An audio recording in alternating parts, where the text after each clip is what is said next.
Hey you guys, what is up? Your girl G here. Welcome back to my channel. Did you miss me? I missed you hoes, y'all. I know I've been MIA for a little bit, but your girl is back. I told you guys, remember a long time ago, your girl has been trying to get a job, a job, a jizzab. Well, yeah, now that I have it, low-key it's been taking up a lot of my time, and your girl is starting to get into a new venture, into a little bit of trading and a little bit of, brokerage, financial advising situation. So anybody who lives in Texas, can you drop down in the comments and let me know so your girl can offer you possibly a job and a way to join my team and make some money from home, okay? Any of my followers from Texas, like I said, drop down in the comments and try to reach out to your girl, and we can get to talking, see if I can make some of my followers a little bit of money, okay? Because COVID is taking everybody's coin, okay? So nonetheless, you guys, we got Tamar Get Your Life, y'all. She has been stressing literally in every single episode. She and David are working my nerves. Just like her nerves will work this episode, I literally was expressing the same feelings. So let's not waste our time. Let's go ahead and get into it because there's a lot to dissect. So we open up the episode with all of, production in Tamar's garage, it looks like. And the white boy, I think his name is Michael. I don't know his name. I think it's Michael. But he comes in saying, okay, Tamar's lawyer contacted us and said that we had to escort the premises. Oh, excuse me. So then the girl was like for today or for forever? Like what? He said, just pick up like all our stuff. And they packed up and was getting ready to go. At this point, we are starting to see the breakdown of Tamar, the breakdown of the show, and obviously a little bit of miscommunication between production crew and her and Mona. Like, I don't know what Tamar, I don't know what idea you had when you said you want, when you plan to get a show. When you do a reality TV show about your life, bitch, you gotta give up your life. And I understand, you don't always want to give up everything in it or the bad stuff. I think Tamar had this idea in her head that she was just gonna only show all the good stuff that happened in her life because people already kind of have a negative outlook on her. So if she shows the slightest bit of anger or negative something going on in her life, I think she panics because she no longer wants that stigma surrounding her name. So therefore, if anything, slightly off-kiltered happens, she runs away. She does it in a different room. She doesn't bring it to the camera crew or production. I think Tamar really just tried to use this show to change the thoughts of people that, that thought negatively about her. So, they end up leaving, and Tamar is actually on the way to a show. She ended up selling out 2 shows. And she has to go practice, but unfortunately her throat, I guess, whatever it is, singers, they get that laryngitis or whatever, bronchitis, she's losing her voice, but she's still gonna push through and try to get the shows done. She killed me though when she walked in that room and she sang. She said, oh, when that damn dog shitted on her carpet.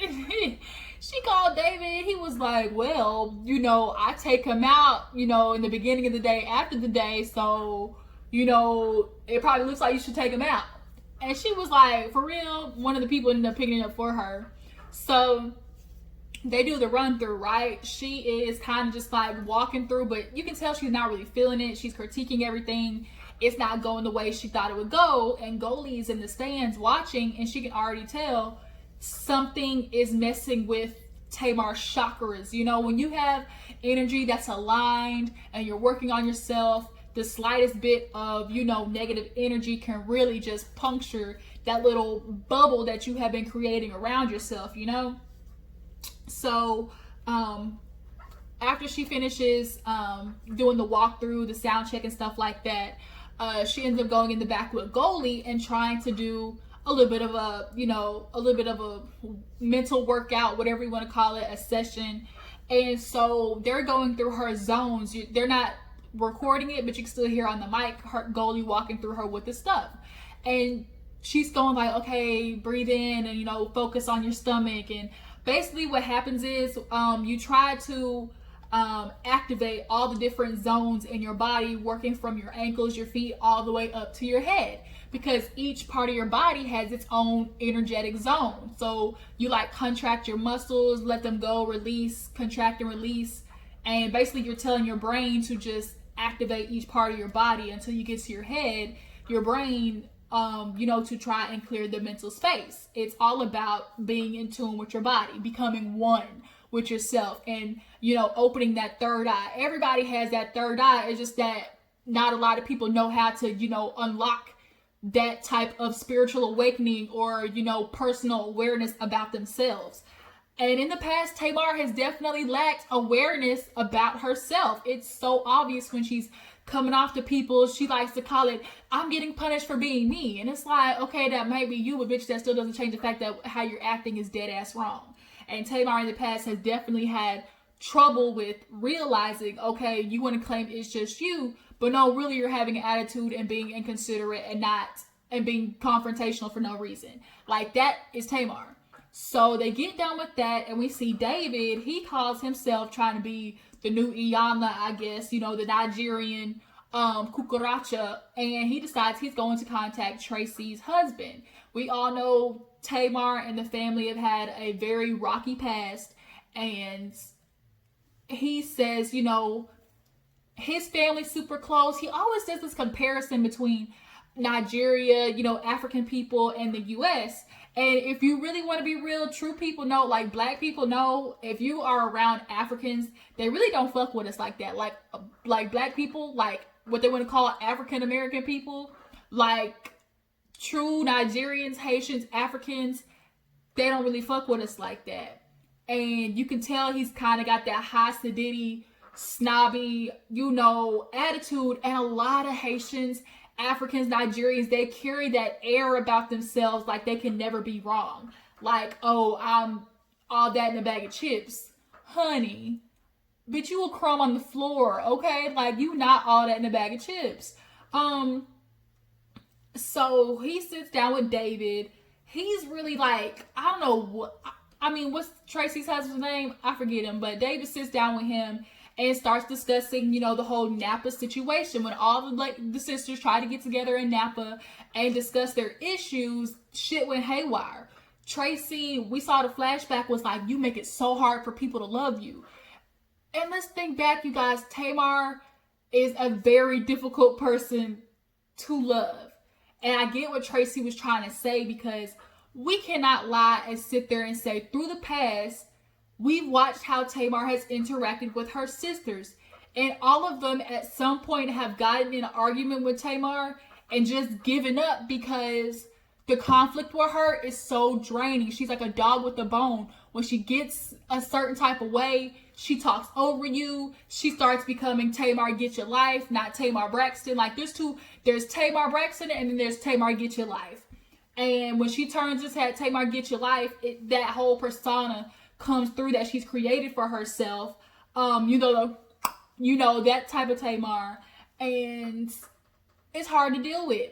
And she personally, what Tamar does is she shuts herself down, secludes herself, and then wants to blame the family for not coming to her rescue, checking on her, pushing her to the outside, when sometimes naturally people do it to themselves and subconsciously, seclude themselves and then try to push it off on whoever they're arguing with as like a scapegoat. People do that. And it's their insecurities that make them go, seclude themselves, or they find whatever issue they have and basically blow it out of proportion. And so Tracy's big issue with the family is the whole contract situation. We've heard of it. We've seen it plenty of times on the show. We all remember Tracy got pregnant right when they were all trying to sign. And we know back then in the industry, if you got pregnant, they basically felt like it was a death sentence. And the family signed without her. And yes, it was a long time ago. And I'm willing to bet, because I'm the same way, it's really not about her not being able to sign the contract. It's the principle of the fact that her sisters didn't use that as an opportunity to show loyalty to her. Like, they could have said, either she signs or we're not signing, and all of us aren't signing. It's either all of us or none of us. And as a family, they could have did that to show, that's my blood sister. I'm not going to let her hang out there like that. And they didn't. They let her go. It was like, get abortion or, come choose your career, and she decided not to do that. But at the end of the day, when you feel like you have obviously your sisters, your family, you would think that they would be your road dogs, your A spoon coons, your A1s. Like, they didn't show that. I'm very positive. I think, like, for Tracy, it's just the principle that, dang, you my sisters, and yes, I want y'all to be happy and succeed, and go do those wonderful things, make beautiful albums and stuff like that. But it was at the expense of her. And to know that they weren't even willing to go to bat for her, and I'm sure Tracy had, if it was the other way around, Tracy would have done that.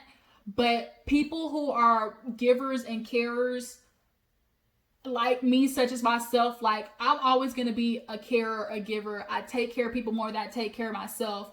But when you're a person who's always like that, or is very considerate of others, you expect that same trait out of the person typically that you are interacting with.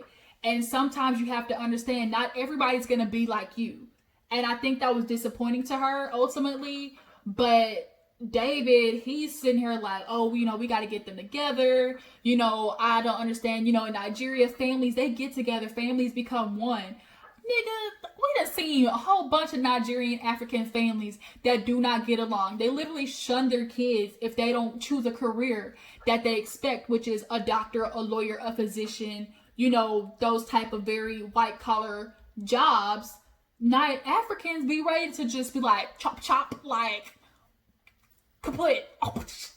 They cut your ass off if you don't follow their line of, air, or if you don't go along with what they feel like is tradition. Like, so miss me with that, like, Hasidity shit, David. Like, you really love, like, trying to do this huge comparison, and I don't like it. Because now basically what you're saying about Tamar is like you're knocking her too. So he wants to invite Tracy and her husband to the show, and he's kind of like, we'll see. I don't know. There's a lot of pain there. It's been a year since they've talked. We'll try to figure it out, hopefully. So Tamar's getting ready, puts on her stuff. She's praying before the show. She does the show, and she's feeling like, oh snap, like, I got this energy by myself. Goli done got your girl right. She goes on stage, and we all know Tamar can sing. Tamar very much has a lot of potential. It's just that she really does have a way of self-sabotaging and putting the blame on other people on why her life, or why she acts the way she acts, or has the reaction she has. Like, Tamar is very good at that. Like, if you've been watching the Braxtons from the get-go and watching Tamar just, from shows and stuff like that, she has a way of sabotaging and blaming it on other people. And her family, we watched them. It got so bad they all had to go to Iyanla at one point. And Iyanla had to get Tamar's ass together. Remember when the mom got Tamar together? When she was like, girl, I'll raise you better than that. Like, that's what you're not about to do, is disrespect Iyanla. Like, we all, like, Tamar looked at her mom like, and got quiet, because she really did get out of pocket, out of line. And it's like, girl, you might be 30, 40 years old, but I will get the switch off this tree and whoop your ass if you keep disrespecting me. Like, no matter how old you are. And Tamar has always had that personality, like, I get to do whatever I want, because even though her family chooses, man, I'm not even gonna do this with Tamar. Like, I'm tired. I don't have the energy to do it. Conflict with her is so draining. And when you do that and you give in to a person like that, then they start to think they're right in their ways, because you gave up, which means you feel like, which means obviously I'm right. But when really it's not that way. So she gets off stage, and the mood automatically gets killed because David is just fucking up all the mood. He just bursted her little happy bubble. So he's talking about Goli. I don't know what Goli's doing. She has Tamar doing all this dream work. What is this dream work? The origin has to come from somewhere. Like, he keeps trying to find, like, this bigger picture of where this, spiritual dream work is coming from. And it's like, David, sometimes things are what they are. And it's just, all it is literally her writing down what happened in her dreams. And Tamar honestly is doing the work. Goli's not really doing nothing but giving her the blueprint. And Tamar is working through and filling it out herself. Like, there's nothing that Goli's doing that is demonic. You didn't see her cut a freaking chicken head off and run around with chicken bones and sage everywhere. We didn't see that. So now, Goli is kind of getting attacked by David. Tamar's on the phone with him, and then it becomes, oh, my family, I wanted them to be on the show, but they can't come on the show anymore. How am I supposed to explain dream work to them? And it's like, first of all, one, you don't have to explain dream work to them because they're not the ones doing it. And I'm sure in a scene, Goli wouldn't be anywhere around them. Like, why were you trying to, like, he purposely tried to bunch his family and Goli together, and that was foul. And like Tamar said, like, here you are, imposing your views on your family and not allowing them to choose, make their own opinion. He's like, oh, I didn't do that, Tamar. You're not listening. Like, I didn't do that. My family came to their own conclusion. I just was letting them know. No, you weren't, because I'm sure when you relate the information about what Goli does, you probably said it like that of, oh, I don't know what the origin is. She does this little thing called dream work. Like, there's no way you went back to them and told them, the positivity that Tamar got out of it, because you clearly have it made up in your mind that Goli's freaking a witch doctor and is getting ready to take her soul and sell it to goddamn, the, what's that movie? The old movie, the Purge, not the Purge, the, where the spirit came out of the TV, Poltergeist, yeah. Trying to make it seem like Tamar getting ready to go be a part of the Poltergeist. So, when she's talking on the phone, like, she can't do it. Like, she literally is drained. She just got this good show, and David always tends to make shit about him, which clearly is why this relationship is no good. You can't have two people who feel like it's all about them in the relationship. Okay, that's gonna crash and burn real fast. So, she's passing the phone off to the producer, and he's like, look, if you feel this way about Goli, let's just you and Goli have a conversation. He hesitated, but he gave in to the idea. So now they go and talk to Goli and tell her, like, David kind of thinks you're a witch, so maybe, if you don't wear all black, maybe that'll change your perception of him, of his perception of you. But it's like, okay, she puts on this colorful, granny shawl, and you feel like David's gonna look like that and be like, oh, since she's not in all black, maybe she is a good spirit. Like, no, when somebody makes up their mind about somebody who they are, like, there's no point of trying to not convince them, because no matter what you show them, they're gonna switch it and twist it into what fits their narrative about somebody. So Goli is crying because she's like, I didn't come here for this. Every time I try to help Tamar, there's something in the way. Like, we can never get the work done, which is true. She's been here all this time trying to help your freaking future wife, David, and here you are making the shit about you.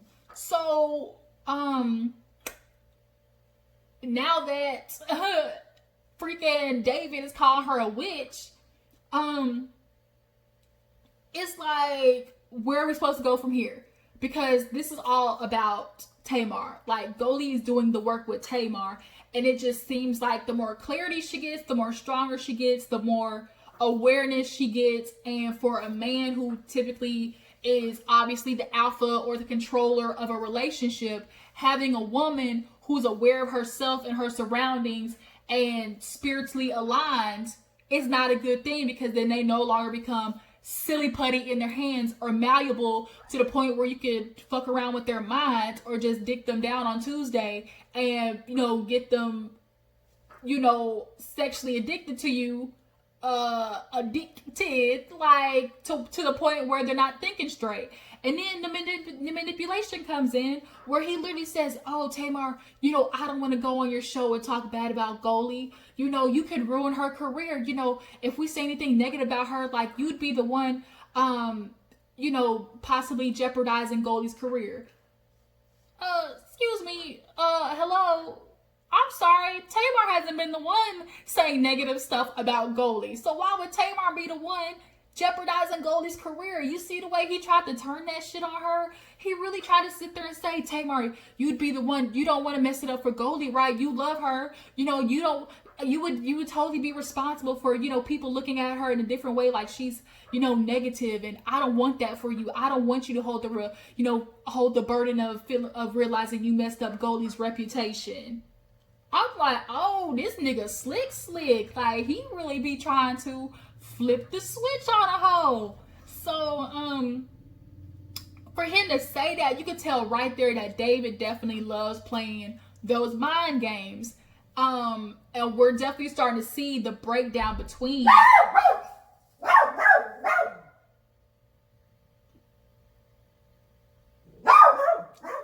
Alright, you guys, back to the original televised program. Since Chico wants to ruin everything, I tell you, he want to make everything about him, just like David wants to make everything about him. So now that Tamar has decided she had enough of Tamar, now that Tamar has decided she has had enough of David, he has literally messed up all her chakra, and Goli's at that. Goli's sitting there crying because when you're a person who lives high up on a spiritual, energetic, pedestal, something super negative or dark that, comes over that can immediately shut somebody down. And that's what happened to Goli, especially the fact that, okay, yes, she does have this reputation of working with super A-list celebrities like Lady Gaga and Bradley Cooper and whatever, who else they said. Like, you don't work with those people unless you've generally done some good stuff. So the fact that he's constantly trying to find where's the origin from? Where is it demonic? That's not of Christ.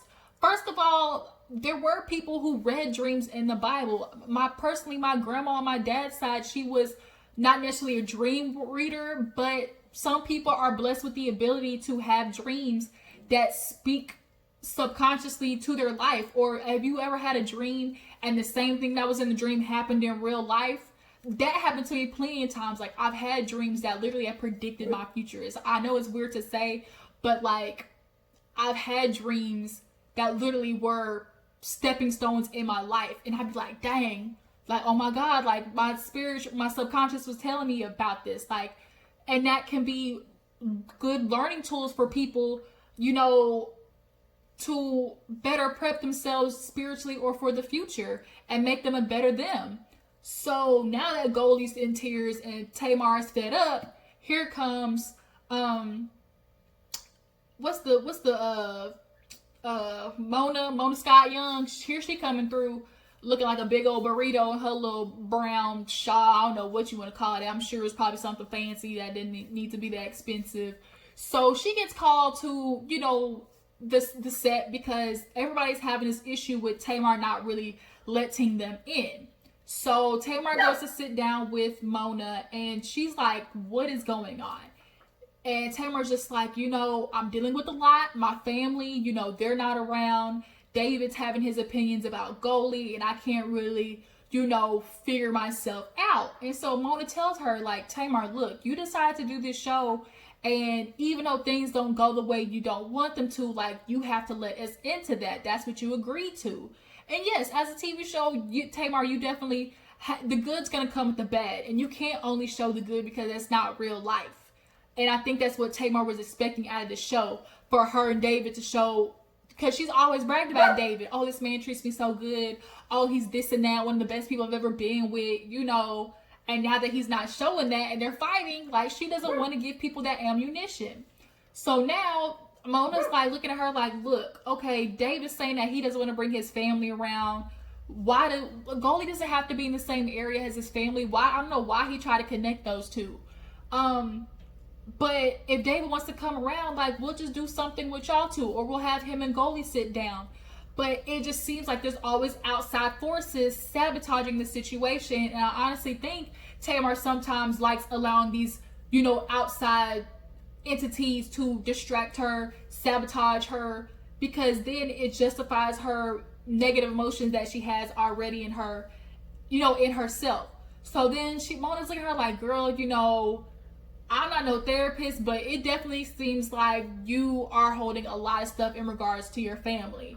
And she's like, what do you want me to do, Mona? You want me to go to my family, start begging, pretty please love me. I just want you to love me. I've done that before. I'm not doing it again. I don't really recall Tamar sitting there saying, sisters, I just want you to love me. I'm sorry. I apologize. Can we be good again? I've never seen Tamar do that. If you have, you can drop down in the comments and let me know. But personally, we've known Tamar this long. She's not a person who goes to somebody and beg or apologize. That's just not Tamar. How many times ever in Tamar's career have we ever seen her say sorry? I'll wait. She's like a Nene Leakes, low key. So Mona's like, look, Tamar, what do you want to do? Like, are you in or are you out? Because this is what you agreed to. And personally, she doesn't want the family on the show too, because she's already had the Braxtons, bringing negative stuff. But here's one thing people don't understand about a TV show. It might be, good for business or make you a breakout star, but whatever problems you have before the show are going to be magnified through production process. That's just how it is. A lot of relationships, people who were in relationships on the show would say, whatever problems we had, like, you gotta watch that shit back and see, and watch how magnified it gets. It's only gonna put a spotlight on it.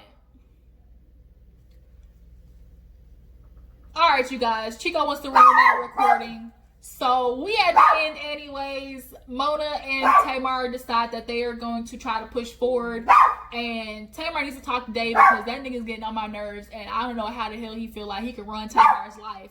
Clearly he is no good for her. So that was the end of the episode, you guys. Tell me how you feel about this season of Tamar Get Your Life.